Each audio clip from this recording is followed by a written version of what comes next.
Finisce qui! È finita così! Sì! Manchester City Inter finisce 0-0, una prestazione gigantesca dell'Inter, per dirla alla Simone Inzaghi. È un pareggio che però vale davvero tantissimo, perché abbiamo affrontato in trasferta gli avversari più forti probabilmente che si potevano incrociare, una squadra che in casa sa quasi soltanto vincere, ne ha vinte 12 delle ultime 13 qui davanti al proprio pubblico nel girone di Champions League. Un Inter che però ha guardato in faccia il mostro avversario e se l'è giocata ad altissimo livello, in una prestazione in cui avremmo anche potuto sfangarla, Simo, perché in realtà delle occasioni nitide le abbiamo avuto anche noi e ce la siamo giocata alla pari. C'era chi diceva andiamo a giocarcela anche con le riserve perché tanto è persa in partenza, non dobbiamo buttare via l'energia in una partita così. No, non sono assolutamente d'accordo. L'Inter esce da questa partita con la convinzione di potersela giocare, soprattutto dal punto di vista tattico, praticamente con chiunque. C'è grandissimo merito da parte di Simone Inzaghi, che è stato criticato come al solito da chi guarda non più là di 1 metro, di 1 centimetro dal proprio naso. Scelte di formazione che in tanti hanno commentato e criticato prima della partita, che si sono rivelate azzeccatissime. Queste sono le partite di Coppone Inzaghi, del demone, come in tanti dicono, che è l'allenatore che ci invita da più anni ormai a questa parte a pensare sì al campionato, assolutamente, ma a giocare più partite possibile e a misurarci contro grandissime squadre come queste.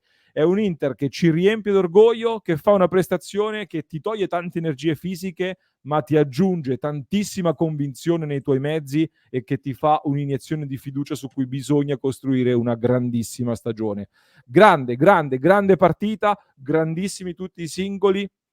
Abbiamo fatto una partita di grande controllo, di equilibrio, sapendo quali erano i momenti in cui alzare il pressing e in cui stare più attenti. È una lezione di tattica da studiare questo Manchester City Inter, con tantissimi applausi per la nostra Inter. Non voglio dedicare più di una frase a quello che sto per dire, ma questa è l'ennesima partita che i criticoni che vanno nelle TV, che sparano di lui, dovrebbero riguardare e prendere ampi appunti per come l'ha preparata Simone Inzaghi, punto e a capo. Detto questo, io a un certo punto della partita loro ho avuto una paura, e cioè che per l'ennesima, forse ennesima è una parola cattiva, però diciamo per l'ennesima volta in partite di questo tipo l'Inter uscisse con una prestazione maiuscola, con quasi tutti sopra il 6, con una prova che inorgoglisce i tifosi, ma con 0 punti. E a quel punto sarebbe stato, per come la vedo io, sarebbe cambiato poco, perché il colpo di testa finale di Gundogan, l'occasione di Foden, in qualche modo un gol lo potevi anche prendere. Nel mio giudizio della gara non cambiava nulla. Però essendo ancora una volta al City, essendo ancora una volta un potenziale 1-0 come in finale di Champions, forse quel tipo di consapevolezza di bene che ti fa una gara giocata così non sarebbe arrivato fino in fondo con una sconfitta. Da 1-0 punti su 8 gare forse non cambierà nulla o cambia poco, ma in questa cosa specifica secondo me ci dà qualcosa in più, tenuto conto che arrivavamo da una gara non brillante e non vinta contro il Monza, in attesa anche di un derby, che per quanto il Milan sia a terra e non puoi mai sapere fino in fondo come va.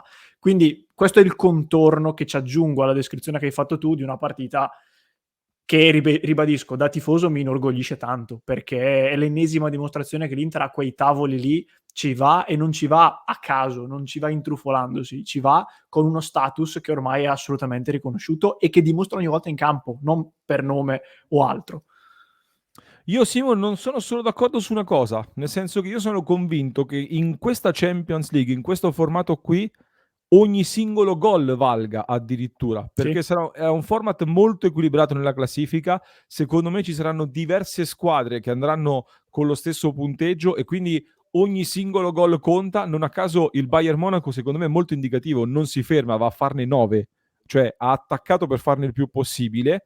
E figuriamoci un punto conquistato nella partita per noi in assoluto più difficile tra quelle che ci aspettano.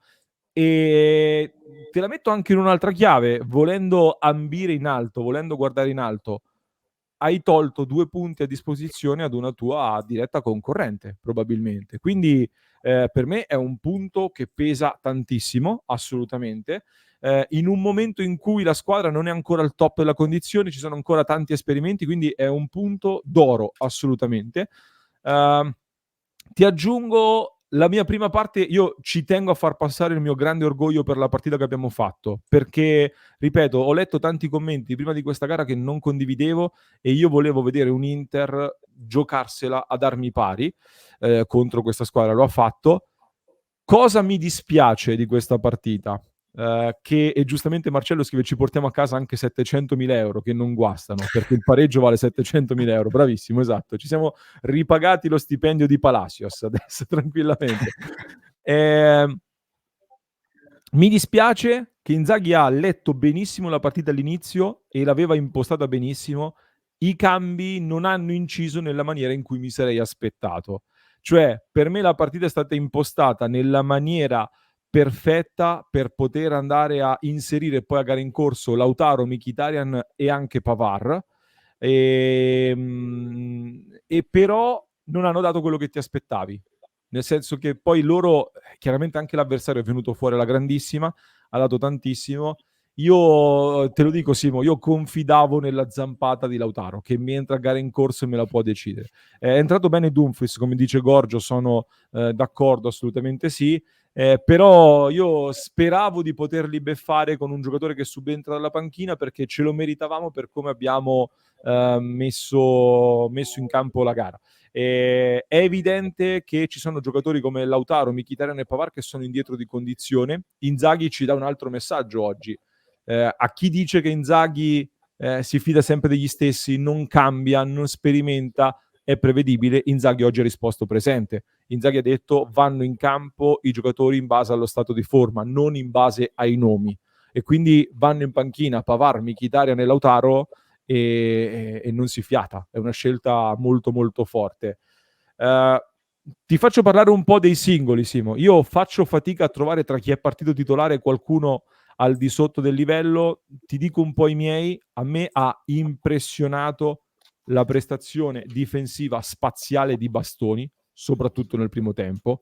Nel secondo tempo è venuto fuori in maniera enorme Acerbi, che ha avuto un battibecco con Haaland, che ha scherzato dicendogli ci siamo scambiati le maglie, ne vuoi un'altra? Cioè, perché diceva che lo stava trattenendo troppo per la maglia. Comunque Haaland annullato dopo una partenza da 9 gol in 4 partite, annullato ancora una volta, ma annullato da un grandissimo Acerbi con una grandissima collaborazione di Bastoni. Il primo tempo di Bastoni per me è impressionante a livello di letture e di attenzione. E benissimo la coppia Bissek-Darmian a destra, che ha funzionato alla perfezione. Quindi questi tutti molto bene. Carlos Augusto mi è piaciuto tantissimo. Barella nella prima parte di gara mi ha veramente rubato gli occhi. Beh, oggi parlare di singoli è facile perché, come hai detto bene, non ce n'è uno che va sotto il 6. Secondo me non ce n'è uno che va sotto il 6,5. E forse anche il 7, vabbè, non esageriamo. I migliori sono quelli che hai detto, senza dubbio. La prova di Bastoni magari passa un pochino più in sordina, è stata straordinaria, però non me ne voglia il Basto, ma quando vedo Acerbi che fa 90 minuti contro un cyborg di 2 metri che ogni palla te la butta dentro e non gliene fa vedere mezza, perché ancora una volta, come in finale, Haaland non ha visto un pallone, di fatto, mi gaso, perché Acerbi poi è sempre uno dei più criticati, perché è vecchio, qui sai là, ancora una volta se l'è messo nel taschino, con tutto il rispetto, però lo dico per esaltare Acerbi, non per affossare Haaland, che mi fa impazzire. E poi ci aggiungo Zielinski, perché non ha fatto una prova, diciamo, memorabile, non entra negli annali, però tenendo conto che aveva una ventina di minuti complessivi in stagione e comunque alle prime prestazioni con una nuova squadra in cui deve inserirsi e tutto quanto, e fa l'esordio da titolare a Manchester contro il City, non esisteva probabilmente contesto più complicato per rendergli difficile il lavoro. E invece ha fatto una grande partita, in entrambe le fasi. In fase difensiva ha dato una buona mano, in fase offensiva ha contribuito più volte, soprattutto nel primo tempo, a quelle uscite pulite da dietro che sono state determinanti per alleggerire la loro pressione, che è asfissiante, e anche per provare a pungerli, anche se non siamo stati in questo senso molto concreti, e quindi lo devo mettere perché davvero è stato importante ed è la dimostrazione che Zielinski è un altro su cui possiamo fare affidamento. E mi ricollego con un flash su Taremi. Taremi Sì. anche lui non ha fatto una gara memorabile, però ci ha dimostrato con il tipo di prestazione che Taremi non è l'Arnautovic dell'anno scorso, Zielinski non è il Klassen dell'anno scorso, è gente affidabile anche in partite così. Magari non ti fa appunto la doppietta, la partita della vita, però lo vedi che è di questo livello, è un giocatore che puoi mettere, non è che ci metti il mirino contro. E questa è una cosa importantissima nell'ottica di una stagione con così tante partite. Giocatore di grande esperienza, l'ha fatta valere, si è vista. Oggi le prestazioni di Thuram e Taremi secondo me saranno un pochino riviste al ribasso in termini di voto da molti tifosi, perché a livello di produzione pura offensiva sono arrivati poco e quando sono arrivati un pochino scarichi al momento del tiro. Però hanno fatto una prova per me assurda, lo dicevo prima, cioè l'avesse fatta un Morata una partita così, domani sulla Gazzetta dello Sport c'erano i poster di Morata in regalo autografati, perché avrebbero esaltato una partita così. Quindi assolutamente molto bene. Ci resterà un po' il rammarico del colpo di tacco di Darmian, che ha provato a fare un po' il Guti del Real Madrid e anche lui si è mangiato le mani per quell'occasione. L'occasione di Mkhitaryan al minuto 75 su un ottimo cross di Dumfries, anche se non era semplicissima. Un'occasione per Carlos Augusto con il mancino. Di palloni ne abbiamo avuti, di opportunità ne abbiamo avute contro un City che abbiamo detto in contropiede qualcosina può concedere, può rischiare. Abbiamo saputo attaccarli, siamo stati bravi. Simo, io mi sbilancio a dire che questa partita ci dà ulteriormente la convinzione che in Serie A siamo ancora una volta davanti a tutti, nonostante qualche lacuna che può esserci nella rosa, quello che volete. Se l'Inter fa l'Inter in campionato in Italia non ce n'è per nessuno, anche quest'anno. Ma la domanda che faccio a te per chiudere la clip è: Marotta prima della partita ha gasato tutti i tifosi parlando di di un Inter che può vincere anche questa Champions. È il momento di sbilanciarsi così tanto? Secondo te cambia la partita, questa partita cambia il tuo giudizio? Siamo da Champions? Non lo cambia perché era già positivo prima di questa partita, il mio giudizio. Per me l'Inter fa parte di quel gruppone di squadre che comincia con la volontà di fare bene e, perché no, se tutto ti va bene, la speranza di poter andare avanti. È lo stesso discorso che poi magari ti si concretizza una volta su 100, ma quella volta abbiamo la dimostrazione, è stata 2 anni fa, dove con un po' di fortuna, un po' di bravura, in finale ci arrivi. Poi vincerla sappiamo che è tutto un altro film, però la prestazione di oggi secondo me non fa altro che confermare, ripeto, che l'Inter a quel tavolo lì delle Super Big si siede. Poi ha dei limiti oggettivi che non dipendono neanche da lei, dipendono dal contesto in cui è, dal fatto che sei in Serie A, in Italia, sappiamo le questioni economiche, quindi dei limiti che probabilmente alla lunga ti impediscono di arrivare veramente a sollevarla sta coppa, a discapito del Real Madrid, del Manchester City, del Bayern Monaco, eccetera, eccetera. Però non è una butad, non è una frase che dici per scatenare le risate, cosa che invece vale per intanto le altre 4 italiane al momento in corsa, ma una buona parte anche di quelle che sono in generale in questa Champions League. Quindi secondo me l'obiettivo è giusto che eventualmente sia ancora lo scudetto, che come hai detto bene, se affronti nel modo giusto non dai spazio a nessuno.